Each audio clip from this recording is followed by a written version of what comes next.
Preparando o Domingo, para viver melhor o dia do Senhor. Nossa igreja está sempre cheia de cristãos em oração. Hoje é domingo, dia do Senhor. Vejam como reza o meu povo santo. O amor está voltando à nova geração. Nosso povo está rezando de mãos dadas como... Caro amigo ouvinte, este é o programa Preparando o Domingo.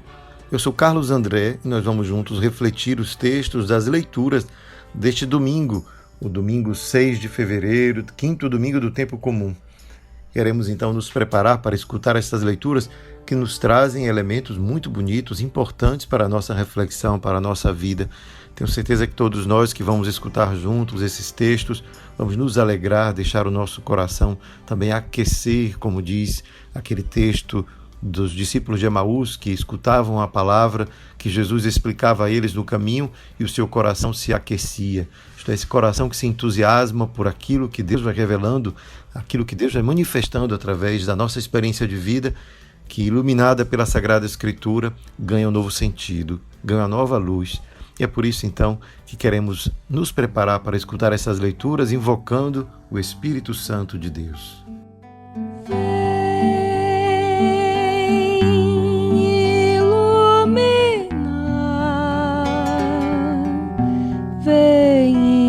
Inspirar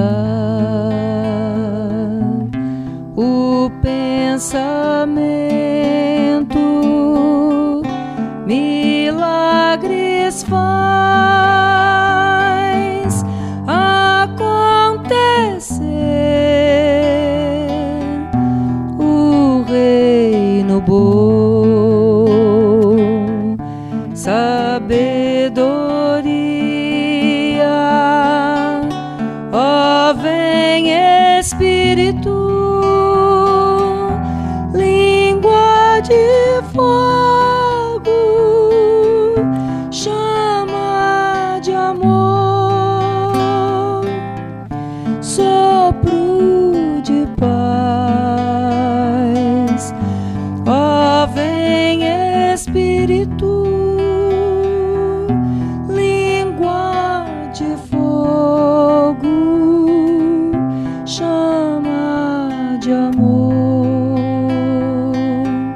sopro de paz, alma de Deus. Convido você agora a escutar um trecho do livro do profeta Isaías, o capítulo 6, o texto que nos é oferecido nesta liturgia deste domingo, e diz assim: No ano da morte do rei Osias, vi o Senhor sentado num trono de grande altura. O seu manto estendia-se pelo templo. Havia serafins de pé ao seu lado, cada um tinha 6 asas. Eles exclamavam uns para os outros: Santo, Santo, Santo é o Senhor dos exércitos, toda a terra está repleta de sua glória. Ao clamor dessas vozes, começaram a tremer as portas em seus gonzos e o templo encheu-se de fumaça. Disse eu então: Ai de mim, estou perdido. Sou apenas um homem de lábios impuros, mas eu vi com meus olhos o Rei, o Senhor dos Exércitos. Nisto, um dos serafins voou para mim, tendo na mão uma brasa que retirara do altar com uma tenaz, e tocou minha língua, dizendo: Assim que isto tocou teus lábios, desapareceu tua culpa, e teu pecado está perdoado. Ouvi a voz do Senhor que dizia: Quem enviarei? Quem irá por nós? Eu respondi: Aqui estou, envia-me. Esse texto do profeta Isaías é conhecido como o texto da vocação de Isaías, em que ele se sente chamado e ele descreve esse chamado com uma visão. Ele tenta descrever aquilo que ele experimentou dentro como um diálogo entre ele e este mundo maravilhoso que ele descreve, de um trono de glória na altura, com estes anjos com muitas asas, e estas imagens que Isaías produz para nos fazer entender que ele teve um encontro com Deus Altíssimo, nos quer revelar que aquela sua missão, aquilo que ele vai falar em seguida, é fruto de um encontro verdadeiro, purificador. E aqui no final a gente vê ele reconhecer o seu pecado e a brasa que tocando a sua língua o torna puro. Isto é, Isaías prepara aquilo que ele vai comunicar ao povo, explicando que ele não faz isso porque ele mesmo quis fazer. Ele não se autoimpôs a missão de ser profeta, mas ele foi chamado, arrancado de onde ele estava. Mas ao mesmo tempo, o nosso profeta nos deixa claro que ele aceitou o convite. E ele mesmo diz: eis-me aqui, estou aqui, envia-me. Então, esse aqui estou, envia-me, revela que existiu da parte de Isaías também uma adesão pessoal. Ele escuta, ele se sente motivado, sensibilizado por aquele convite e responde com toda a sua liberdade: aqui estou, envia-me. Deus não impede que Isaías tenha a sua liberdade preservada. Pelo contrário, a visão de Isaías mostra o quanto ele foi seduzido por aquele encontro, o quanto aquele encontro mexeu com ele, a ponto dele se colocar disponível para realizar aquilo que parece que o texto nos coloca como se Deus estivesse em dúvida: quem enviarei? Quem irá por nós? E a gente percebe que existe ali um artifício literário, não é? Afinal, é um modo de provocar Isaías a perceber: você é chamado, você é convidado, uma vez que te dei acesso a este sentimento, a esta experiência, você é convidado, portanto, a responder com a sua vida. E assim Isaías faz: aqui estou, envia-me. Mas o que é mais importante que a gente deve conservar desta leitura de hoje é perceber que o profeta não age em nome próprio. Ele não faz isso, ele não vai anunciar a palavra ao povo porque ele mesmo se autoproclamou profeta e, portanto, ele se autodeterminou como aquele que deve ir. Não, ele recebe um chamado, um mandato. E a gente vai ter isso bem em mente porque, afinal, é necessário que nós compreendamos que a prioridade da nossa fé é aquele que nos chama. Eu tenho fé porque Deus me deu, de alguma maneira, nas minhas condições de vida, no meu modo de viver, nas coisas que aprendi, a condição de responder. Ele apresentou-se a mim de alguma maneira e eu respondi com a minha vida. Deus se apresenta de muitos modos na vida de cada um de nós. Às vezes é um momento de dor e sofrimento que faz a gente perceber a presença amorosa, consoladora de Deus. E assim, envolvidos por esta presença amorosa de Deus, a gente pode dizer: Senhor, eis-me aqui, eu compreendi que minha vida agora é uma missão. Quantos de nós já não escutou isso? Ou quem sabe até já experimentou, depois de passar por um momento de grande prova, perceber a presença forte de Deus e compreender: se tudo isso me aconteceu é porque Deus me dá uma missão, um chamado. E a gente conhece, não é? Situações em que, de fato, depois de passar por uma forte experiência espiritual, que, lógico, muitas vezes acompanhada de experiências físicas fortes, como sofrimento, ou quem sabe uma grande alegria, nós nos sentimos motivados, portanto, a responder com a vida e a dizer: sim, eis-me aqui, eu quero servir a este ideal de propagar a presença de Deus no mundo, porque Ele me se fez presente junto a mim, eu agora o reconheço, então a minha fé sai fortalecida e eu sinto que a minha vida também tem uma missão a cumprir, de servir ao próximo, de fazer presente a ação de Deus no mundo através das minhas mãos, das minhas atitudes. Me torno, portanto, esse mensageiro de Deus. É aquilo que significa ser profeta, né, finalmente. Então vejam como a história de Isaías, apesar desta linguagem bíblica, né, cheia de imagens, anjos, brasa, um trono, tudo aquilo é uma tentativa do profeta de nos fazer compreender que ele teve uma experiência espiritual forte. E essa experiência forte é aquela que o motiva, é aquela que o faz perceber que Deus o chama. É isso que a gente deve guardar. Não fiquemos fixados nas imagens, porque afinal sabemos, a linguagem que nós hoje possuímos é muito diferente daquela do tempo em que a Bíblia foi escrita. Então a gente tem que interpretar traduzindo, passando, atravessando os séculos, não é, para conseguir entender o que é que o profeta está mesmo nos contando e tenhamos isso em mente. Ele está nos contando isso, não é? É Deus quem chama. Mas assim a gente vai percorrendo as leituras e vendo o quanto essa ideia, essa mensagem vai se prolongando nos outros textos. Vejam como o Salmo 137 nos fala: vou cantar-vos ante os anjos, ó Senhor, e ante o vosso templo vou prostrar-me. Ora, esse refrão reflete a atitude de Isaías diante daquele chamado. Portanto, ao fazer esse gesto, é um gesto de devoção, de amor, de reconhecimento, né, de que nós pertencemos a este Deus que nos chamou, criou tudo, nada do que temos é nosso, nada do que eu posso reconhecer em mim como talento pertence a mim, mas é um dom que acolho, e acolhendo este dom implica também uma missão, isto é, cada dom é voltado para a construção do bem comum. O bem de todos é fruto desta comunhão de dons que nós colocamos a serviço da humanidade inteira. Por isso que esta alegria é fruto desse reconhecimento. Eu reconheço que recebi uma missão porque reconheço os talentos e os dons que Deus me deu. Vou cantar-vos ante os anjos, ó Senhor, e ante o vosso templo vou prostrar-me. E aí todo o resto do salmo vai fazer exemplos do quanto essa alegria do salmista reflete o reconhecimento da grandeza de Deus diante de tudo aquilo que existe. É claro que quando a gente continua lendo, escutando as leituras, a gente vai se deparar também com a segunda leitura extraída da carta de São Paulo aos Coríntios, um texto belíssimo, um texto que a gente pode chamar entre os textos clássicos do Novo Testamento. Vamos escutar então e vocês todos vão perceber o quanto é importante e bonito o texto de Coríntios 15, primeira carta aos Coríntios 15.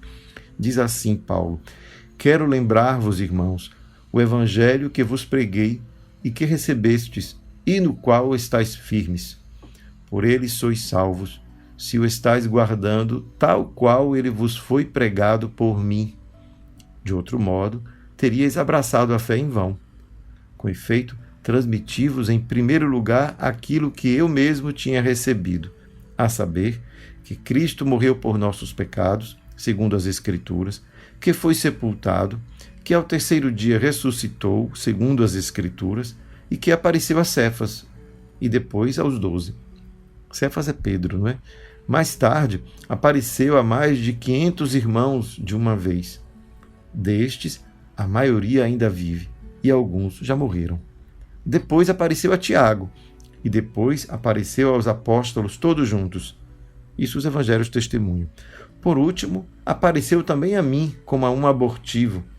E Paulo se coloca em uma situação muito humilde, dizendo que é como um abortivo, alguém que não estava dentro do grupo dos apóstolos, mas Deus o trouxe para este grupo, fazendo-lhe uma revelação pessoal. Por isso ele diz, por último, apareceu também a mim como um abortivo. Na verdade, eu sou o menor dos apóstolos. Olha de novo o reconhecimento da sua humildade. Eu sou o menor dos apóstolos. Nem mereço o nome de apóstolo, porque persegui a igreja de Cristo. O reconhecimento das suas culpas, das suas faltas. É pela graça de Deus que eu sou o que sou. É pela graça de Deus que eu sou o que sou. Uma frase que todos nós poderíamos gravar, quem sabe, colocar lá em um imã de geladeira, colocar assim numa cadernetinha para que você pudesse ler sempre. Pela graça de Deus que eu sou o que sou. Somos o que somos porque Deus nos fez, nos deu todos os dons e talentos que possuímos. Sua graça para comigo não foi estéril. Olha a missão que a gente reconhece junto com os dons, não foi estéril. A prova é que tenho trabalhado mais do que os outros apóstolos. Aqui Paulo deixa de ser tão modesto, não é? Ele se reconhece também que trabalha mais do que os demais, embora seja o menor deles. Não propriamente eu, mas a graça de Deus comigo. E aí ele explica, não é que ele está perdendo a modéstia, mas é porque ele reconhece o quanto a graça de Deus tem sido grande na vida dele. Eu sou o que sou, graças a Deus. Então, por isso, é aqui que Paulo vai dizer, em resumo, o que eu e eles temos pregado, e é isso que crestes. Paulo, portanto, nos textos de hoje, nos dá algo muito semelhante daquilo que a gente escutou em Isaías. Ele reconhece que a grandeza da sua obra não lhe pertence, mas pertence àquele que o chamou. É por isso que essa frase bela que eu sugeri que a gente pudesse gravar de alguma maneira perto da gente e lembrar sempre, é pela graça de Deus que eu sou o que sou, essa profunda humildade de Paulo de reconhecer que ele não é dono de nenhum dos dons que ele colocou à disposição da comunidade, que ele não é o responsável pela mensagem que ele anuncia, que ele não inventou nada do que ele está dizendo, mas que ele foi resgatado por Deus diante dos seus pecados, já que ele era um perseguidor da igreja, e Deus fez dele perseguidor apóstolo. E é então assim que ele diz, tudo aquilo que faço, não faço por mim mesmo. Assim como Isaías quis antecipar, não é? Dizer todas as palavras que digo, não digo por mim mesmo, mas digo porque Deus me enviou, envia-me, aqui estou. É isso que a gente hoje, nessas leituras, pode conservar reconhecer a ação da graça de Deus em nós, os talentos, os dons que Ele nos deu para ser desenvolvidos, sim, mas reconhecer que cada dom, cada talento implica também uma missão. Isto é, um comprometimento com o outro, um comprometimento com aquilo que eu faço dos dons e talentos que eu tenho. Né? Usar a nossa inteligência para o bem, a gente costuma dizer assim, né? Evitar que a nossa inteligência seja desviada para realizar o mal, desviada para a vingança, a inteligência desviada para o roubo, para a fraude, para a mentira. E a gente quantas vezes usa de inteligência para tentar enganar? E assim, Paulo está nos dizendo, não, a inteligência e tudo aquilo que Deus me deu é aquilo que eu sou por causa da graça de Deus que um dia me resgatou, revelou dentro de mim que tudo aquilo que Ele me deu tem um sentido, tem um propósito, tem uma missão. E a gente então conclui um pouquinho essas primeiras leituras com essa frase no coração, né? Aquilo que Deus me chama a ser é aquilo que representa também a minha missão no mundo. A missão que significa isso, né? A minha ação, o meu propósito, o meu dia a dia, a razão para servir, para amar, para entregar aquilo que eu recebo gratuitamente de Deus, que é o dom da fé, do amor, do carinho, tudo aquilo que eu posso multiplicar na minha vida. Por isso mesmo que a fé, a religião, não pode ser algo privado em que eu guardo, né, com um pouco de ciúme, porque quem sabe só eu possuo, e nem tampouco algo que a gente possa impor, porque é uma revelação, uma experiência pessoal que cada um deve fazer, mas que cada um pode, vivendo conforme a sua fé, ser capaz também de suscitar no outro o desejo de viver da mesma maneira. Que Deus possa nos iluminar nisso, e nós vamos agora nos preparar para escutar o que Jesus nos fala no Evangelho de hoje.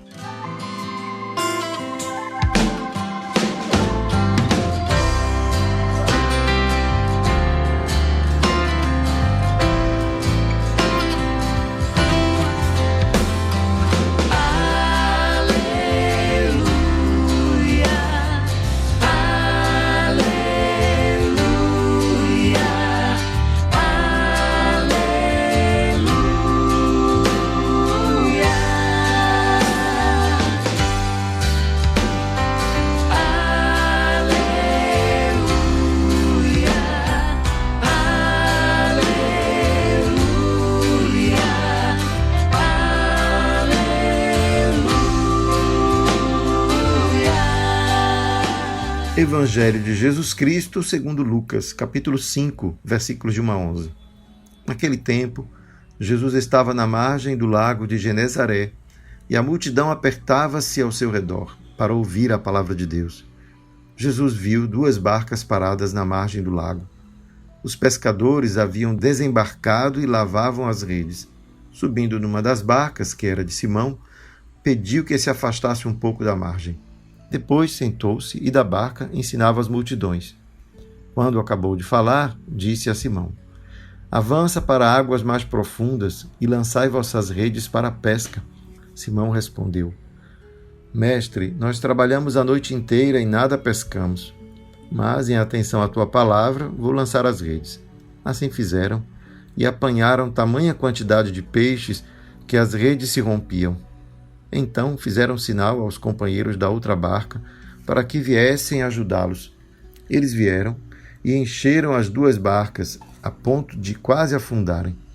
Ao ver aquilo, Simão Pedro atirou-se aos pés de Jesus, dizendo: Senhor, afasta-te de mim, porque sou pecador. É que o espanto se apoderara de Simão e de todos os seus companheiros, por causa da pesca que acabavam de fazer. Tiago e João, filhos de Zebedeu, que eram sócios de Simão, também ficaram espantados. Jesus, porém, disse a Simão: Não tenhas medo. De hoje em diante tu serás pescador de homens. Então levaram as barcas para a margem, deixaram tudo e seguiram a Jesus. O Evangelho de hoje é bem conhecido de todos nós, mas é bem interessante ler este Evangelho, interpretá-lo, à luz das leituras que fizemos hoje, a primeira e a segunda. Veja como nas 2 leituras anteriores, um personagem importante, no caso, a primeira leitura, Isaías, e depois São Paulo, todos eles reconheceram que foi a ação de Deus, a graça de Deus que o chamou para agir, para atuar como profeta, no caso de Isaías, como apóstolo, no caso de Paulo, e todos 2 reconheceram o seu pecado. Isaías disse: Eu sou um pecador, como posso estar aqui? E o anjo vai lá e com uma brasa toca a sua língua e o purifica. Paulo, da mesma forma, reconhece que ele é o menor dos apóstolos, nem deveria ser chamado apóstolo porque perseguiu a igreja de Cristo. Portanto, Paulo também reconhece o seu pecado, a ponto de dizer: é pela graça de Deus que eu sou o que sou. Reconhece, portanto, que foi Deus que atuou nele, purificando-o dos seus pecados e dando a ele, portanto, a missão de apóstolo, de ter trabalhado mais do que os demais. E aqui nós encontramos também um personagem importante, Pedro. Pedro, que também reconhece: afasta-te de mim porque eu sou pecador. E Jesus, ao invés de acolher essa queixa de Pedro, diz o contrário, né? Vai, eu farei de ti pescador de homens. E aquilo que Pedro, portanto, vai se tornar para a igreja, vai se revelar, portanto, uma missão entregue a ele por Deus, graças a este gesto de Pedro, um gesto de humildade, mas mais do que isso, de reconhecimento daquele diante do qual ele estava. Ele percebe que aquele milagre dos peixes nenhum homem poderia fazer e ele se dá conta: este homem é extraordinário. Ele não estava apenas espantado como os outros discípulos, mas ele estava naquele momento reconhecendo uma identidade de Jesus superior à de um homem qualquer. Portanto, essa capacidade de Pedro de espantar-se é uma capacidade de quem, diante do mistério de Deus, é capaz, portanto, de reconhecer a sua própria humildade, a sua própria condição, a sua própria miséria e colocar-se a serviço, a colocar-se de maneira disponível. É isso que Pedro fala quando ele diz, não é, afasta-te de mim, não porque ele desejava esse afastamento, mas porque ele dizia com isso, fazia com isso o reconhecimento da distância que existia entre ele, que é pecador, e aquele homem santo que foi capaz de realizar aquela obra maravilhosa. Portanto, aqui a gente vai encontrar outros aspectos da vida espiritual que se prolongará ao longo da história da igreja, como, por exemplo, São Francisco, que costumava dizer que toda oração deve começar com o reconhecimento daquele diante do qual eu me coloco e aquele que eu sou. E assim, percebendo a distância desta grandeza de Deus diante do meu pecado, da minha miséria, eu posso acolher humildemente a sua graça. Eu só posso ser preenchido quando eu me esvazio. Não pode ser preenchido da graça de Deus quem já é arrogante, orgulhoso de si, cheio de autossuficiência. É impossível que Deus venha preencher um coração assim. Portanto, a humildade aqui representa uma espécie de esvaziamento interior. Eu me esvazio de mim mesmo para reconhecer aquele que é grande, aquele que pode tudo, aquele que me deu tudo. Reconhecer, inclusive, que se eu tenho algo de qual me orgulhar, eu tenho que reconhecer que este meu orgulho não vale nada, porque afinal eu reconheço que todos os meus dons vêm daquele que me criou e me chamou à vida.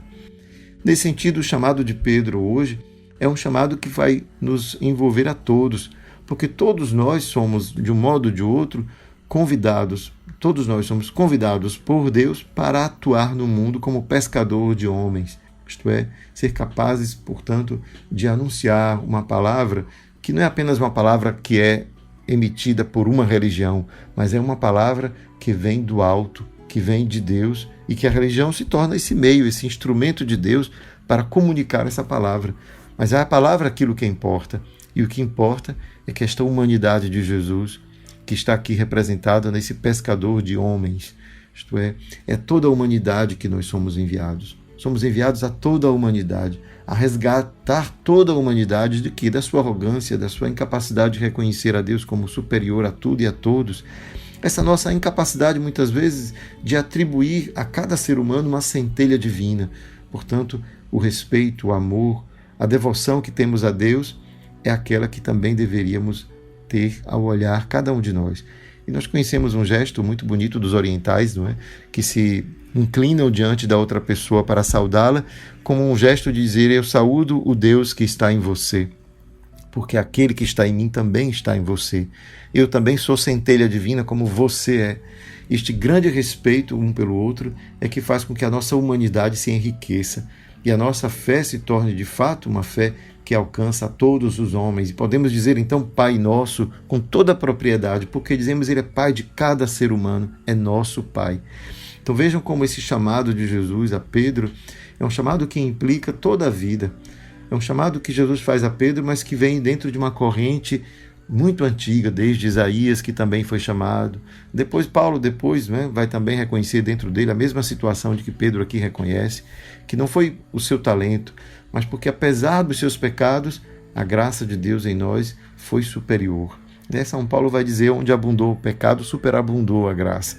para nos fazer entender sempre isso, que nossa missão é muito maior do que as nossas misérias e que é preciso não se debruçar sobre elas, mas guardar o olhar para aquele que nos chamou e receber, portanto, este olhar purificador de Deus, que vem pela oração, que vem pela escuta da palavra, que vem pelo empenho, pelo serviço aos mais pobres, aos pequenos, aqueles que estão simplesmente ao nosso redor, porque agimos com gentileza, com educação, com caridade, damos atenção a cada um, escutamos, deixamos que o outro também coloque as suas misérias e que a gente seja capaz de auxiliá-los a superar também os seus limites, perceber como que cada um tem demandas interiores que jamais serão escutadas plenamente, seremos sempre frágeis, todos, por mais que estejamos convencidos de nós mesmos, cada um de nós esconde fragilidades. Portanto, não adianta julgar uns aos outros, condenarmos-nos uns aos outros por causa das escolhas que fazemos, mas assumir essa atitude humilde de acolhimento, acolhimento da própria miséria, do próprio pecado, do próprio limite, e reconhecer que só Deus pode mesmo nos perdoar profundamente, e esse perdão já foi nos dado, portanto somos chamados a ir, a lançarmos-nos em águas mais profundas, não é? E assim nos tornar pescadores de homens como Pedro. Que essas leituras de hoje possam nos conduzir mesmo, né, a perceber que Deus nos chamou e Ele quer cada um do modo como nos encontramos, desde que sejamos capazes de nos tornar disponíveis para aquilo que a graça de Deus ainda há de realizar em nós. Permitamos-nos, portanto, que o Senhor habite o nosso coração e nos transforme para a missão de sermos outro Cristo no mundo, a missão de anunciar a boa nova da irmandade, da boa nova do respeito, do direito, da vontade de construir juntos um reino que será para sempre, um reino que é de Deus e também é nosso. Rezemos então, façamos um instante de oração. Ao colocarmos-nos em oração, Senhor, queremos agradecer o dom da vida. Tantos dons temos recebido, tantos dons recebemos, mas tantas vezes também maltratamos estes dons, não valorizando o doador, não dando a ele o devido reconhecimento de que nada somos e que tudo que temos pertence a Ti. Perdoa-nos quando fizemos mau uso dos dons e talentos que recebemos. Ajuda-nos a corresponder a este chamado interior, de servir ao próximo, de amar sem medida, de reconhecer em cada um uma centelha divina, reconhecer em cada pessoa o direito de amar e servir, de amar e ser amado. Que a Tua misericórdia nos ajude a vencer todas as mazelas que este mundo tem produzido. Nos ajude a construir uma fraternidade verdadeira e profunda.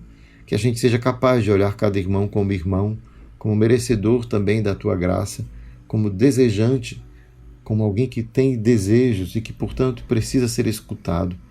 Que a Tua misericórdia, a Tua bondade possa nos ajudar a ser assim, a construir fraternidade no pequeno ambiente em que vivemos, esperando, sonhando que estas pequenas sementes lançadas no mundo possam construir um dia uma sociedade mais justa e mais fraterna.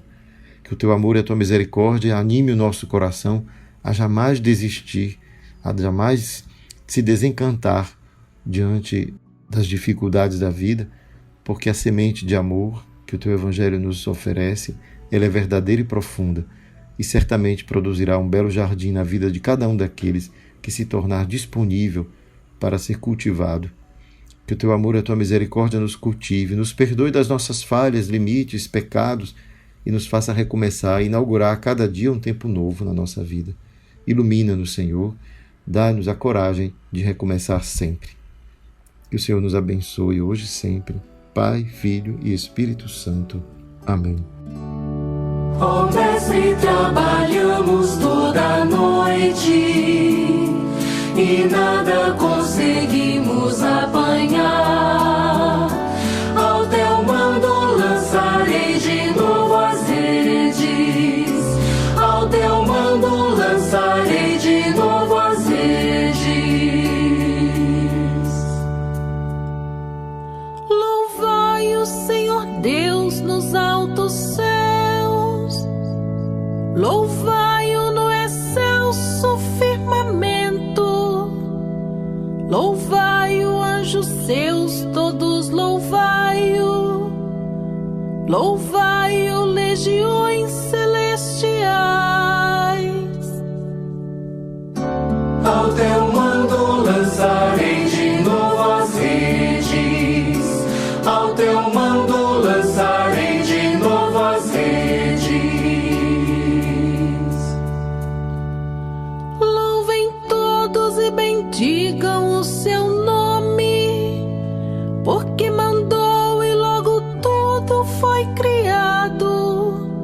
instituiu todas as coisas para sempre e deu a tudo uma lei que é imutável.